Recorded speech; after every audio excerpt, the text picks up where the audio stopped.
منذ نشأتها سحرتنا السينما بجمالياتها البصرية والسماعية، وأبهرتنا بعوالم غريبة وعجيبة، وعكست همومنا وأوجاعنا وآلامنا وأحلامنا، وأثارت مشاعرنا وبلورت أفكارنا تجاه أنفسنا والآخرين.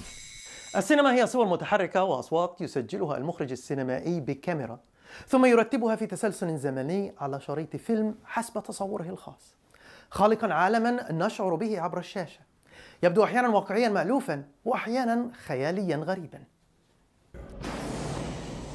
المخرج الهوليوودي ديفيد فينشر قدم عالما خياليا مأهولا بكائنات فضائية غريبة في فيلمه Alien 3 الذي تدور أحداثه في كوكب بعيد، بينما طرح قصص واقعية في أفلام مثل The Social Network الذي سرد فيه قصة تأسيس شبكة التواصل الاجتماعي فيسبوك، لكنه يضفي طابعا مظلما لكل تلك العوالم. Your perspective on cinema, is it the reflection of reality or is it an alternate reality that you create for the audience?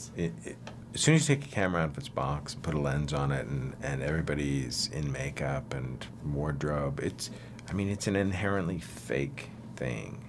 And you're just looking for clues and ways to sort of dispel what audiences have become used to in terms of the presentation of ideas and give it a little verisimilitude so that people can kind of connect it to them and their experience of walking down a street. Or I'm not trying to make a long line of sinister yarns that all have like a different ripple. I guess I'm just drawn to things where you can sort of play in those arenas.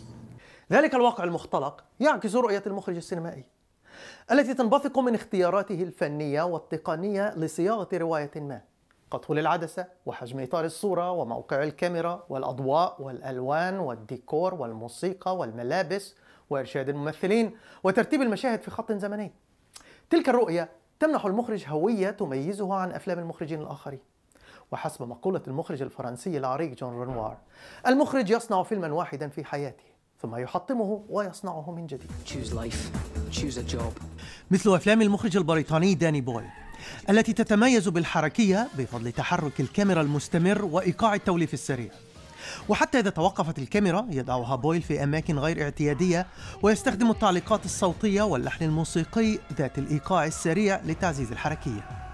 When I watch your movies, I feel as if on a ride in a racing car, and each movie feels like a different racing car. I love energy. I mean, movies are flickering light. You know, there's something pulsing. I mean, I know they can be used reflectively, meditatively. That side of it has never really appealed to me, and I find that's how I kind of best express myself. When you talk, you have so much energy, and you exude so much energy. Is it true to say that the film reflects the director's personality? I think it does, and I realise it more and more because people come and they come with a performance or, you know, with a skill, you know, a cameraman or a designer or, you know, but they don't have an idea really of the end product. They have an idea of that area, and your job is to make all, and by selection originally, and then by encouragement and perseverance, is to get them all to gather those things towards that vision in the end. And that vision is yours, really. أما كوينتين تارانتينو فتتميز أفلامه بالكوميديا السوداء، يمزجها بعنف دموي مفرط وعبثي، وكثيرا ما تستحضر أفلام الويسترن الكلاسيكية المبنية على صراع الخير والشر. I appreciate as a director cinematic set pieces. The directors that I like are Sergio Leone or Brian De Palma, directors Scorsese, who engage in big set pieces. And I think when you engage in cinematic set pieces, you're trying to do a few different things. You're trying to create some movie magic, you're trying to deal with either comedy or you're dealing with suspense or both. Maybe it builds to excitement and violence, or maybe it builds to catharsis. But you still, with the old genre of westerns, there's good and bad, and you punish the bad guys. Yeah. I've always been somewhat of a provocateur. I don't believe in societal compromise. My characters are my characters, and they do what they do, no matter if society applauds them or rejects them or vilifies them. I am not picking them up or putting them down. They are my characters. They do what they do. أفلام مارتن سكورسيزي أيضا تتسم بالعنف الدموي، وكثيرا ما تدور أحداثها في عالم الإجرام، لكنها لا تصنف شخصياتها كقوى خير أو شر، بل كشخصيات رمادية الأخلاقيات، وتمنحها طابعا إنسانيا رغم بشاعة أفعالها، مثل بطل فيلمه الأخير الإيرلندي الذي يرتكب جرائم بشعة لكنه مخلص لعائلته وزملائه ولا يقتل الأبرياء. It's always the case of a man or a woman who is a good person, but then ultimately, due to circumstances, usually finds themselves doing bad things. Because I think it reflects so much of life itself. In other words, the moral conflicts, the struggle with power, the darker forces of human nature. All of these things are subjects that I find still curiosity. And I want to know more, or at least I want to experience it. I want to experience it through the characters and the actors. اهتمام المخرجين بمواضيع أو شخصيات معينة وتكرارها في أفلامهم عاطفي وليس فكري. ينبع من تجارب مؤثرة في حياتهم كثيرا ما تكون خلال طفولتهم. مثل المخرج الهوليوودي تيم بيرتون الذي ترعرع كطفل وحيد في حارة فقيرة في لوس أنجلوس وقضى وقته يحلم بالوحوش والكائنات الغريبة. تلك الكائنات كثيرا ما شاهدناها في أفلامه التي تتمحور عادة حول شخصية طفل وحيد ومنبوذ من المجتمع، مثل أليس إن وندرلاند وفرانكنويني وإدوارد سيزرهاندز وميس بيريغرينز هوم فور بيكوليار تشيلدرن. Do you consciously select these stories, or is it something in your subconsciousness that you're not aware of? Yes. It's driven by your background? I mean, that's exactly right, because I don't intellectually think, I mean, I usually respond to something emotionally, and even if it's something thematically I've thought about before, you know, that whole thing about seeing things that may or may not be there, and that sort of feeling like you might be crazy. I mean, those are all feelings that are remember very specifically. You're telling your life story in many different versions in your movies, but every time you tell it in a different way. You either tell it in animation, you use different color palettes, black and white color. Yes. Even when you do the live action, like Ed Wood was black and white, Big Eyes was lush colors over the same period.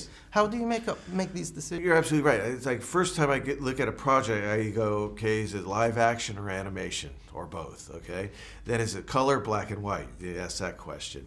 Then if it's color, I mean, maybe it's the years in design class, but you know, it was taught very clearly, you know, how colors affect us all and how you use color as a mood or an emotion. So, you know, with each scene, you think about the color scheme of it, what the feel of it is, just because that's part of the emotion of it. So it's, you know, it's like another character. It's part of the fabric of whatever the scene is.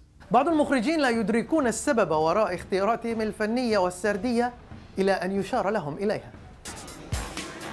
عام 2001 صنع المخرج المكسيكي ألفونسو كوارون فيلم Y tu mamá también الذي يحكي قصة نضوج مراهقين في المكسيك خلال التسعينيات. وفي عام 2018 صنع فيلم روما الذي طرح فيه تجربته كطفل في المكسيك خلال السبعينيات من دون أن يدرك أي علاقة بين الفيلمين. I felt that this one was a prequel to Mama Tibian. Well, really, because now I'd never thought about that, but I think there's a perfect continuity in the information that you have in Roma that leads into the country that is describing Y tu mamá también, you know? And the journey of the characters, of the children stuff, because you can extrapolate the children from Roma into one of the kids in Y tu mamá también. Yeah, from childhood to adolescence. And you have the beach. Yeah. You know? براعة المخرج السينمائي لا تكمن في طرح أفكار أو قضايا فلسفية معقدة في أفلامه، بل في تقديم رؤية شخصية أصلية يتماهى معها أكبر عدد من الجماهير في العالم، وذلك لأن الوعي العاطفي أكثر فعالية من الإدراك العقلاني. When you're doing intimacy, you're celebrating something very specific. And the more specific that you are, the more universal you get. But I have a faith in which this thing that we share the same human experience. When you see the specific colors in Roma, those colors, they don't connect you with Mexico City in 1970. It connects you with your own experience of those specific colors. It's like if you said, you know, that we have a palette of colors in humanity. In Mexico, this is the color green, you know? And you relate to that color green because you recognize the color green and you transpose it into your own experience. All of those images are nothing but symbols of shared memories. You know, memories that we both share. إذن السينما هي وسيط عاطفي بين المخرج والمتلقي، وليس خطابا فكريا فلسفيا. ومن هنا ينبع تأثيرها الواسع على الإنسانية، فخلافا لفنون أخرى، كل شخص بغض النظر عن مستواه الثقافي وقدراته العقلية ينبهر بمشاهدة أفلامها ويتفاعل مع أحداثها ويتماهى مع شخصياتها، لأنها تعتمد على إثارة مشاعر على مستوى اللاوعي. حسام عاصي، BBC سينماتيك.